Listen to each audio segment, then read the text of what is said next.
Olá, alunos! Meu nome é Rayane, eu sou professora de Geografia e essa aula é direcionada aos alunos do 7º ano. O tema da nossa aula é Aspectos Demográficos e Sociais do Brasil, parte 1. Vamos iniciar por características da população brasileira. Observem aí no gráfico que se trata da evolução da população brasileira. Observem que entre 1940 e 2010, você teve uma evolução da população no sentido de um crescimento populacional, certo? Em 2017, a população absoluta, ou seja, a população total do Brasil, ela passava de 207 milhões de habitantes. Isso fazia do Brasil o 5º país mais populoso do mundo. E a tendência é que nos próximos anos a gente tenha um aumento dessa população. Se vocês observarem no gráfico, a região norte do país ela é representada pela seta azul. Observem que ela é uma das menores no sentido de crescimento populacional. E a que tem uma maior população, a região que tem a maior população do país, é essa que está representada pela seta verde, que é a região sudeste. E sobre a densidade demográfica do país. Densidade demográfica é a distribuição da população numa área, basicamente a distribuição da população por quilômetro quadrado. Observem que para a gente chegar a um dado sobre a densidade populacional de um determinado território, a gente já tem uma fórmula, né, estabelecida, que é essa que segue aí, que é densidade demográfica seria igual a total de habitantes dividido pela área em que ocupam, certo? Então, a gente tem um exemplo abaixo que traz exatamente uma exemplificação desse cálculo de densidade populacional, densidade demográfica, onde essa área teria uma densidade demográfica de aproximadamente 3 habitantes por quilômetro quadrado. É uma baixa densidade demográfica. Significa que aproximadamente a cada quilômetro a gente tem aproximadamente 3 habitantes. E sobre a relação entre distribuição entre homens e mulheres na população brasileira. Observem no gráfico que a população está dividida entre homens e mulheres, sendo que homens são representados no gráfico pela seta verde e as mulheres pela seta laranjada, sendo o vermelho representando a população total. Observem que na população brasileira há ligeiramente uma quantidade maior, uma população maior de mulheres em relação à população dos homens. E a tendência desse gráfico é sempre o crescimento. E agora sobre a densidade dessa população, a distribuição dessa população do país no território. Se vocês observarem no mapa, a gente tem áreas mais densamente povoadas, ou seja, com maior quantidade de habitantes por quilômetro quadrado, e áreas com uma menor densidade, ou menor quantidade de habitantes por área. Esses pontinhos vermelhos, eles representam a população. Observem que na faixa litorânea, a gente tem uma concentração maior de população, enquanto que quanto mais a gente vai adentrando, vai entrando no interior do Brasil, a gente vai tendo uma menor concentração populacional, certo? Então, por conta disso, o Brasil ele é considerado um país pouco povoado. É o 5º país mais populoso, por ter uma grande população, porém um país pouco povoado, porque essa população ela não está bem distribuída no espaço. Há regiões com grande densidade e há regiões com baixíssima densidade. Por isso, um país muito populoso, porém pouco povoado. E sobre as características de idade, né, da população brasileira, né? A gente analisa isso através da pirâmide etária. Então, a pirâmide etária ela é um tipo de gráfico que representa os dados sobre a população masculina e feminina por idades. Por isso, é também denominada de pirâmide de idades. O formato de uma pirâmide de idades pode nos revelar alguns aspectos sobre a população de um país. Uma base larga indica um elevado número de jovens na população, enquanto que um topo estreito indica uma pequena quantidade de idosos. Então, observem esse exemplo dessa pirâmide etária. Em azul, a gente tem representando a população masculina, em vermelho, a população feminina.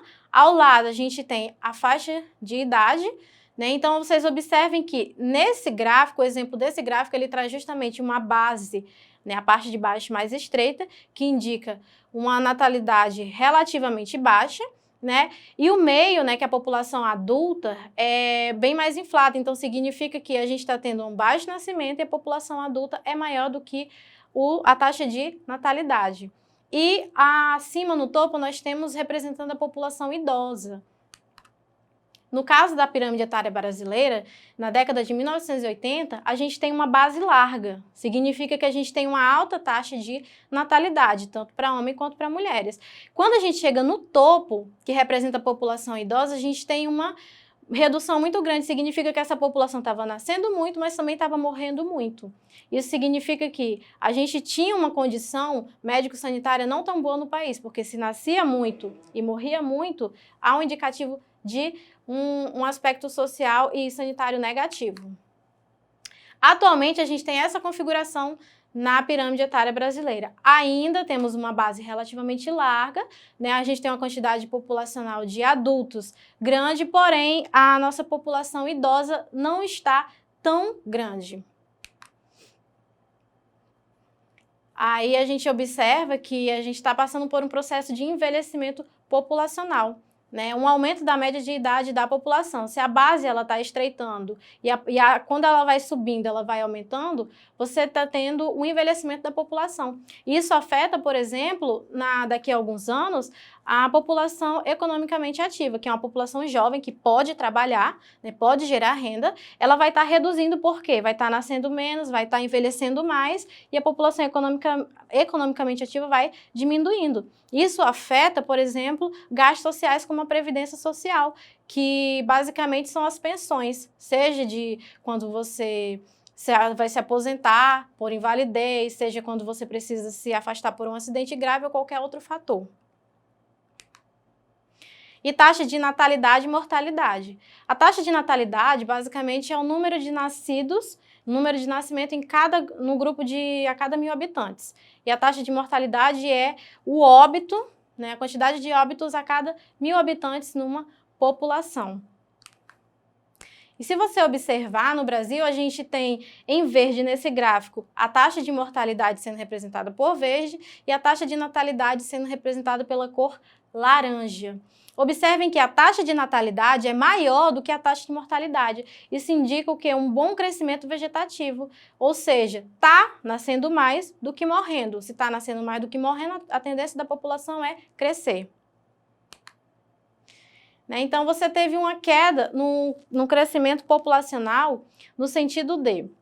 Observem nesse gráfico que entre 1960 e 2017, você tem uma queda na taxa de fecundidade. O que é a taxa de fecundidade? É um número médio de filhos por mulher na idade fértil das mulheres. Então, vários fatores são responsáveis por essa diminuição na taxa de fecundidade.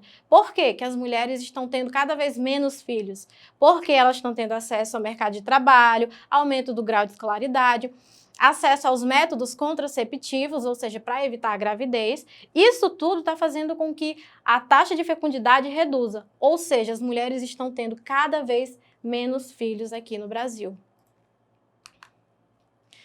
E taxa de fecundidade e mortalidade no Brasil.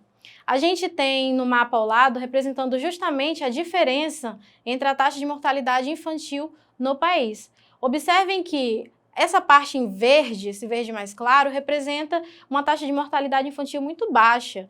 E é justamente nos estados onde você tem indicadores sociais e econômicos muito bons, né? Então, quanto mais desenvolvido economicamente e socialmente, menor é a taxa de mortalidade infantil. E as regiões em vermelho e laranja representam as regiões com alta taxa de mortalidade. Observem que o Acre está entre os estados com uma alta taxa de mortalidade infantil. Então, vamos agora aos exercícios. Primeira questão. Observe ao lado a pirâmide etária do Brasil de 1980. A forma da pirâmide etária acima apresentada indica que, na década de 1980, o Brasil A apresentava elevados índices de natalidade e mortalidade. B, era composto com uma população predominantemente adulta. C, estava em franco processo de explosão demográfica. D, obteve estabilidade no controle da mortalidade. Então, a resposta correta é a letra A. Por quê, gente? Apresentava elevados índices de natalidade e mortalidade. Se vocês observarem, a pirâmide etária em 1980 no Brasil, ela tem uma base muito larga. Lembre-se que quanto mais larga a base da pirâmide, indica um maior número de nascimentos.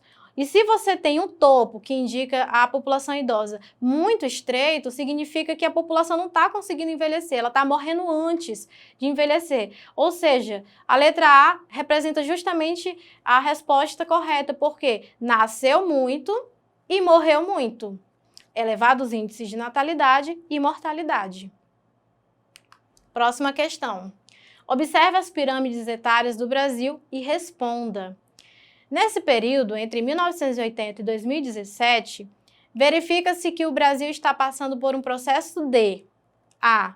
Diminuição de sua população adulta. B. Aumento da sua população jovem. C. Estabilidade no número de idosos. D. De envelhecimento populacional.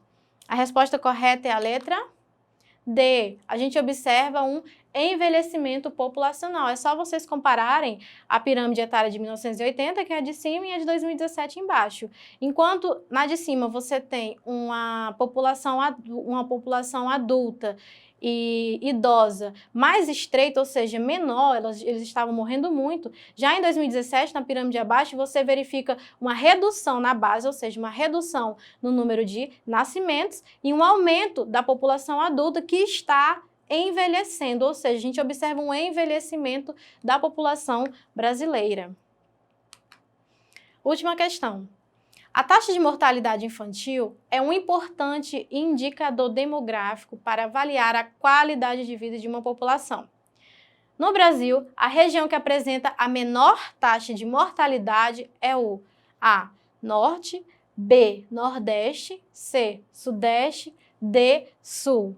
A resposta correta é a letra D. Se vocês lembrarem daquele mapinha, a região sul, ela apresenta as menores taxas de mortalidade. Isso indica que, quanto menor a taxa de mortalidade, melhor são as condições médico-sanitárias e sociais daquela população. A população está conseguindo sobreviver e ter um crescimento vegetativo bom, né? Se morre pouco, é porque a saúde, a educação e a estrutura daquele local é boa, certo?